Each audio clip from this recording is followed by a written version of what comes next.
안녕하세요. 백두산 금융연구소의 백두산입니다. 10월 6일 수요일 아침 9시 27분입니다. 어제 백신 맞고 왔더니 컨디션이 좀 안 좋아가지고요. 오늘 아침 영상은 저 강아지로 좀 대신을 하도록 하겠습니다.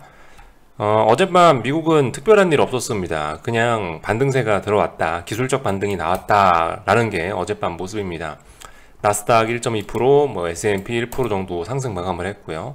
네, 보시다시피 특별한 내용 없습니다.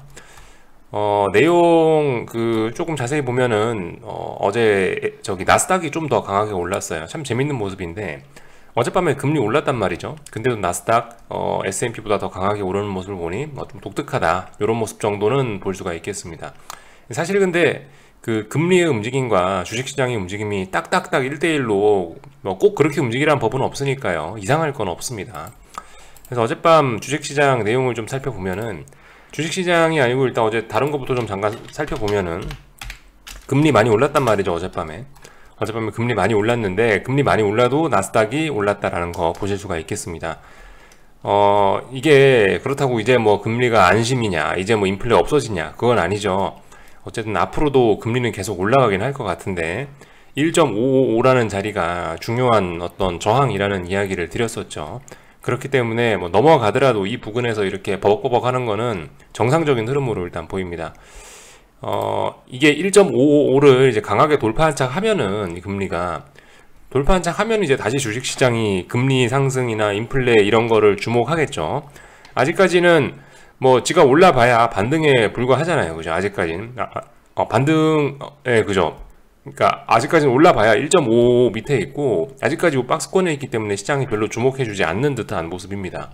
그래서 어젯밤에 금리는 올랐다, 그럼에도 불구하고 주식시장 반등했는데 딱 이상한 건 없다, 이런 이야기를 드릴 수 있을 것 같고, 달러 같은 경우는 일단 보시다시피 이렇게 일단 하루 양봉이 나오면서 일단 하락을 멈추긴 멈췄는데요.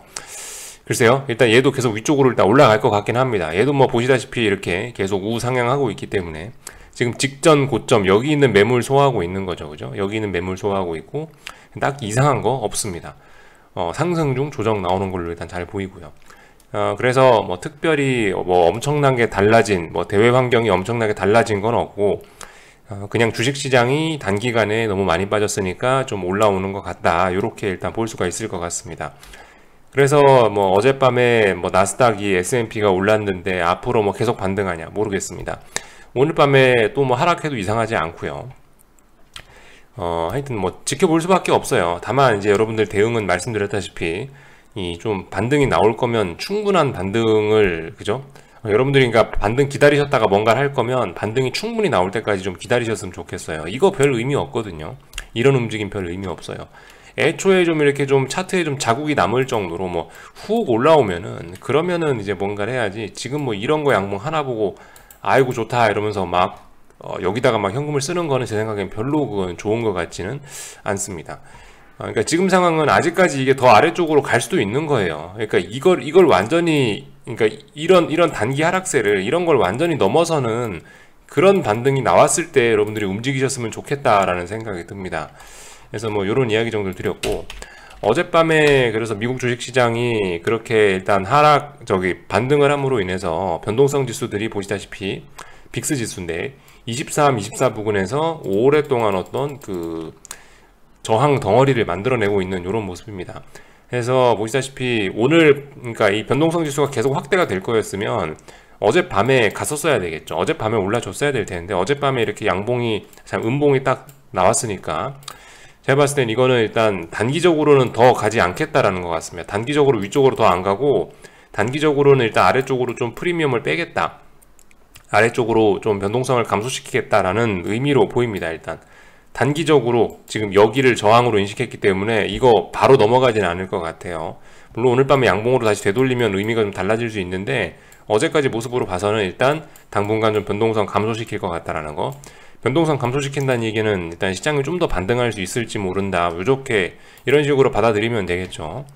근데 어쨌든 이렇게 계속 그 힘을 지금 보시다시피 몇 달째 이게 지금 여기서 에너지를 강하게 모아놓은 거기 때문에 이거를 빨리 엄청난 장대 양봉으로 이렇게 한번 이걸 힘을 해소를 시켜줘야 이게 시장이 안정적으로 갈 수 있을 것 같은데, 보시다시피 이렇게 힘을 화끈하게 쓰지는 않고 계속 이 여기서 모아놓은 에너지들을 이 잘게 나눠서 쓰고 있단 말입니다. 그렇게 되면 어쨌든 이 시장의 변동성 상승 국면은 좀 오래 갈 수밖에 없을 것 같아요. 물론 당장은 변동성을 좀 감소할 수 있는데, 결과적으로 이런 흐름들이 주식시장 상승을 보시는 분들께는 오히려 피곤하게 다가올 수 있을 거다라는 이야기를 좀 드리고 싶네요. 단기적인 저항 만들어놔가지고 힘을 빨리 소진시켜야 이게 안정이 될 수 있는데 소진이 안 된다라는 이야기를 드렸습니다. 그래서 뭐 특별한 거는 없는 것 같고요. 그냥 기술적인 이야기들 좀 했고요. 그 S&P 저항 요 위에까지는 터치는 분명히 할 수 있을 겁니다. 4375 정도 되는데 여기 중요한 자리고요. 나스닥 같은 경우는 말씀드렸다시피 14870 정도 되는 자리가 중요한 저항인데 아마 뭐 이 정도까지는 쉽게 터치는 할 수 있지 않을까 싶은데요. 이 다음에 움직임은 저도 잘 모르겠습니다. 하여튼 뭐 바로 위에 있는 저항은 이런 자리입니다. 그 위에도 당연히 저항이 겹겹이 쌓여 있긴 하죠. 당장 눈에 띄는 이 다음 저항마디 정도나 이야기를 해드렸고, 어쨌든 말씀드렸다시피 반등을 좀 충분히 나오는 걸 확인하고, 지금 이런 그림은 이게 여기 하락이 멈췄는지 반등하려는 건지 아직까지 알 수 없는 애매한 그림이기 때문에 이런 데서 뭐 힘쓰시지 마시고요. 조금 어쨌든 좀 눈에 띄게 이런 단기 하락 추세를 좀 극복을 해야 그 다음에 뭐 반등시 매도를 한다, 그런 게 맞는 것 같습니다. 하여튼 조금 좀 여유롭게 좀 기다려 보셨으면 좋겠어요. 무슨 일이 일어나든 간에 좀 기다려 보셨으면 좋겠고, 어젯밤에 가만 보니까 유가는 또 급등했네요. 그죠? 유가가 얼마예요? 1.6% 올라서 뭐 장중에 78달러, 뭐 79달러를 갔다 왔네요. 파월 의장의 고민이 갈수록 더 심해지겠죠, 그죠? 이런 점들 보실 수가 있겠습니다. 아무래도 그런 흐름인 것 같아요. 보니까 주식시장이 좀 먼저 꺾이더라도 유가는 계속 올라가면서 2007년, 2008년과 같은 그런 모습을 만들어내려고 그런 게 아닌가 싶습니다. 그래서 이제 우리는 유가가 언제 꺾이는지를 잘 봐야 되겠죠. 그러니까 2007년, 2008년 금융위기 나기 전에 그 유가가 요렇게 많이 올랐었단 말이죠. 유가가 제가 기억하기로 대략 100달러 선까지는, 유가 100달러 선까지는 주식시장하고 이렇게 같이 올랐는데, 유가 100달러쯤부터 제가 알기로는 주식시장이 비리비리 하기 시작했어요. 근데도 불구하고 국제유가는 그때 140달러까지 올라가면서 지금하고 똑같은 그런 우려를 낳았죠. 뭐 공급 측면에서 뭐 무슨 문제가 생긴다, 인플레 우려가 있다, 뭐 슈퍼 사이클이 어쩐다 저쩐다, 그런 이야기가 여기서 나왔었던 거죠. 이제 뭐 가뜩이나 기업 실적이 어쩌고저쩌고 경기 둔화를 우려하고 있는데, 야 기름값까지 140달러 간다 이러니까, 야 이렇게 되면 안 되는데, 이렇게 되면서, 그죠? 기업 실적들 더 안 좋아지겠는데 이러면서 이제 위기가 오고 그랬던 일들이 있었습니다. 이번에도 그렇게 되려는지 모르겠어요. 근데 아직까지는 이런 모습들이 지금까지는 대략적으로 뭐 요 정도에 와 있는 것 같다. 만약 이게 비슷하게 2007년 2008년과 비슷하게 흘러간다면 지금 대략적으로 요 정도 흐름에 와 있는 게 아니냐 싶습니다. 유가는 지금 상황으로 봐서는 엄청난 오버슈팅을 더 줄 것 같기도 합니다. 저런 게 올라가면 인플레 당연히 가속되고 하여튼 무슨 문제가 생길 수 있겠죠. 그래서 뭐 이런 이야기들을 드렸고요. 당연히 유가 이런 게 오르면 뭐 스태그플레이션 우려 이런 것도 생길 수가 있겠습니다. 그죠? 복합적으로 하여튼 생각을 해봐야 될 거예요. 그래서 뭐 이런저런 이야기를 드렸고, 한국 주식시장은 보시다시피 이제 적당히 반등을 시도하고 있는데요. 뭐 특별히 이상한 거 없고요. 제 생각엔 그렇습니다. 쉬어야 될 자리에서 적당히 잘 쉬어주는 것 같아요. 네. 오히려 오늘 같은 날은 이제 보시다시피 양봉이 좀 나오거나 좀 상승을 해줘야지 오히려 이제 하락 에너지가 좀 더 충전이 되고 그럴 것 같습니다. 어디까지 올라올 거냐 뭐 말씀드렸다시피 몰라요. 근데 말씀드렸다시피 이것도 미국장 말씀드렸다시피 충분한 어떤 반등을 기다리셨으면 좋겠다라는 이야기 드리고 싶네요. 보시다시피 뭐 어떤 단기 하락 추세, 뭐 대략적으로 요런 그림이잖아요. 최소한 이게 깨지고 위쪽으로 올라오는 거 보면은 그러면은 이제 뭔가를 해봐야 되지 않을까 싶습니다. 그리고 일단은 뭐 지금 뭐 물론 일단 400을 붕괴시킨 상황이라서 어떤 이제 신호는 좀 발생됐다라고 보고 있기 때문에 앞으로 시장이 좀 추세를 꺾을 수 있다라는 신호는 발생됐다라고 보기 때문에 물론 지금도 좀 마음이 편하긴 편합니다만은 그래도 좀 약간 좀 아직도 의심은 저는 하고 있어요. 아직도 이 무지성이라는 표현이 요즘 딱 맞는 것 같은데, 막 무지성 매수세가 들어와가지고 주식시장이 다시 한번 폭등을 할 수도 있다는 가능성을, 물론 쉽지는 않겠죠. 왜냐하면 뭐 인플레 우려라든가 미국 긴축이라든가 이런 게 있는데, 지금 그런 상황에서 막 오버슈팅을 주고 그렇다면 그건 죽겠다는 의지밖에 안 될 것 같긴 한데요. 아무튼 그럼에도 불구하고 이제 지금 시장이 정상적인 그런 흐름은 아니기 때문에 좀 과열 비이성의 영역에 와 있기 때문에 무슨 일이든 생길 수 있다라는 생각을 갖고, 그래서 지금 일단 저는 이 완전 안심은 아니고 아직 완전 확신도 가지고 있지 않고요, 제가 생각하는 거에 대해서. 그래서 일단 그냥 조금 뭐 마음 편안하게 그냥 지켜는 보고 있는 그 정도 상황이에요. 저는 아직 뭐 확신 이런 건 아직까지는 없어요. 저가 어떤 확신을 하게 되려면 이런 400을 확실하게 좀 더 붕괴시키는 모습을 봤으면은 이제 그러면 이제 좀 확신을 할 것 같습니다. 지금 이게 사실 여러분들이 이 캔들 차트로 이렇게 보니까 이런 것들이 잘 안 보일 수도 있긴 있는데, 이 결과적으로 그냥 지금까지 주가 흐름을 그냥 선 하나로 표현을 해본다면 이 자리가 400이잖아요. 그러니까 그 결과적으로 요런 흐름이었단 말이에요. 지금까지 이렇게 한 번에 깬 거예요. 이렇게 한 번에. 근데 이렇게 한 번에 깬 게 아니고, 이런 자리를 더군다나 어쨌든 이런 400이라는 자리는 굉장히 중요하기 때문에 일단 밑으로 왔어요. 그러면 제 생각에 다시 이렇게 올라가고 요 부근에서 최대한 이거 확인을 할 것 같습니다. 이거 확인을 거쳐서 여기를 못 넘어서 다시 여기서 밀리는 모습이 나오면은, 그럼 이제 그냥 뭐 아주 그냥 마음이 편할 것 같아요. 그러면 저는 어떤 제가 생각하는 시세에 대한 확신을 가질 것 같습니다. 아직까지는 그게 아니죠. 아직까지는 그냥 400을 붕괴시킨 요 한 번의 흐름이 그냥 아직까지 지속이 되고 있는 거예요. 그래서 뭐 아직까지는 물론 마음은 좀 편하긴 편한데 예전에 비해서 완전 확신은 아니다라는 거. 분명히 전 이거 분명히 한번 이 400이라는 자리를 미련을 가질 것 같거든요. 사람들이 분명히 테스트할 것 같습니다.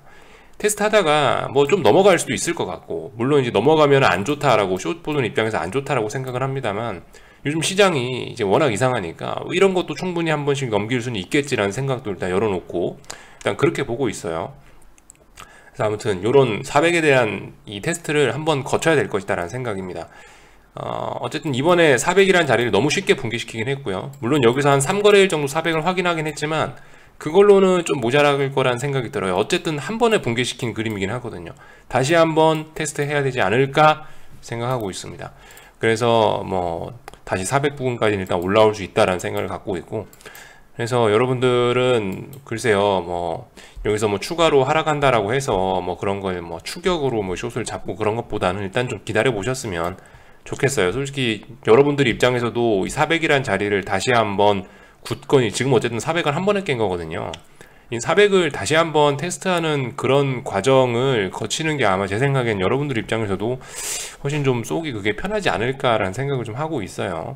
그래서 일단 그런 생각을 가지고 시장을 좀 지켜보고 있다라는 이야기를 드리고 싶고, 어젯밤 그 삼성전자 같은 거는 지금 보시면 직전 저점이 중요한 자리인데 이거 어젯밤에 한 번에 깼죠. 그러니까 당연히 오늘 하루 정도 이렇게 쉴 수 있는 거예요. 그죠? 당연히 쉬어야 되는 겁니다. 중요한 자리를 쿵 하고 붕괴시켜서 힘을 많이 썼기 때문에 한 번쯤 쉬긴 쉬어야 돼요.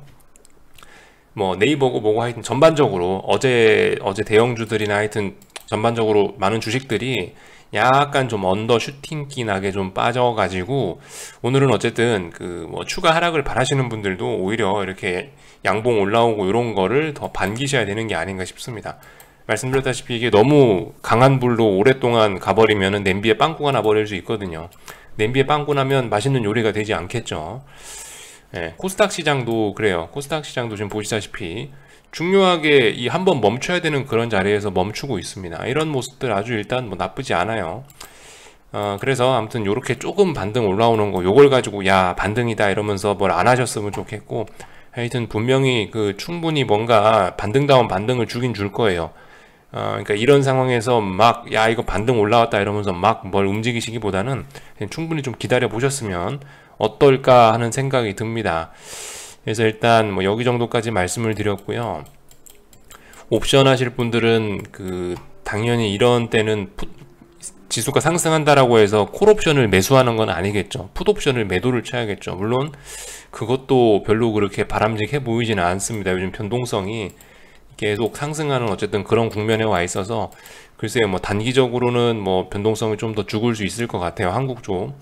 그러니까 뭐 풋옵션 매도 뭐 나쁘진 않을 것 같은데, 지금 아무튼 이 풋옵션들이 도끼를 품어가지고 어설프게 잘못 풋옵션도 매도 치다가는 이 큰일 날 것 같아요. 그러니까 하여튼 웬만하면 옵션 쪽은 그냥 하여튼 좀 옵션 쪽으로 상승 포지션을 뭐 어떻게 잡는 거 이런 거는 굉장히 좀 주의하시는 게 좋지 않을까 싶긴 합니다. 요런 이야기 정도 드렸고요. 그죠? 아무튼 그렇다고요. 이 보시면 미국은 빅스 지수가 뭐 20, 22, 23, 24 요 부근에 저항을 만들어내고 있고 한국은 뭐 21 요 부근에서 일단 저항을 만들어내고 있는 요런 모습이 보이고 있네요. 그죠? 어째 한국 변동성이 더 작네요. 미국은 21, 22대죠. 근데 한국은 20 미치네요. 벌써. 웬일로 한국이 변동성이 더 적은 요런 모습을 보이고 있네요. 참 하여튼 재밌습니다. 그래서 일단 뭐 여기 정도까지 이야기를 할게요. 뭐 더 이상 딱히 뭐 특별히 딱히 드릴 말씀은 없는 것 같고 특별한 이슈도 없는 것 같고 말씀드렸다시피 중요한 이슈는 이번 주 금요일 날 밤에 있는 그 고용지표 정도가 좀 중요하지 않을까 싶습니다. 고용지표에서 뭐 좋게 나오면은 뭐 고용지표가 좋게 나오면 뭐 긴축 우려, 인플레이션 우려 이런 이야기 나올 수 있을 거고 너무 안 좋게 나와버리면 스태그플레이션 우려 이런 이야기가 나올 수 있을 거예요. 근데 어쨌든 그 고용지표 같은 게 그래도 좀 좋게 나오는 게 시장에는 좀 좋겠죠. 아마 안 좋게 나오면 스태그플레이션보단 인플레가 낫잖아요. 그죠? 말이. 스태그플레이션 나면은 큰일이다라는 인식이 있는데 인플레이션은 뭐 그럴 수 있다라는 생각이기 때문에 하여튼 그죠? 스태그플레이션보단 인플레가 훨씬 낫긴 나을 겁니다. 요런 점들 생각하시고 보시면 좋을 것 같고 요런 정치 이벤트가 진행이 되네요. 설리번과 양제츠가 오늘 6일이니까 오늘이네요. 요거 뭐 미중 갈등 돌파구 찾을까 하고 있는데 어떻게 되나 한번 알고만 계시면 좋을 것 같아요. 하여튼 오늘 만난대요. 그래서 여기 정도까지 말씀드렸습니다. 궁금한 거는 리플 남겨주시고요. 오늘 저녁에 또 뵙도록 하겠습니다. 여기서 마칠게요.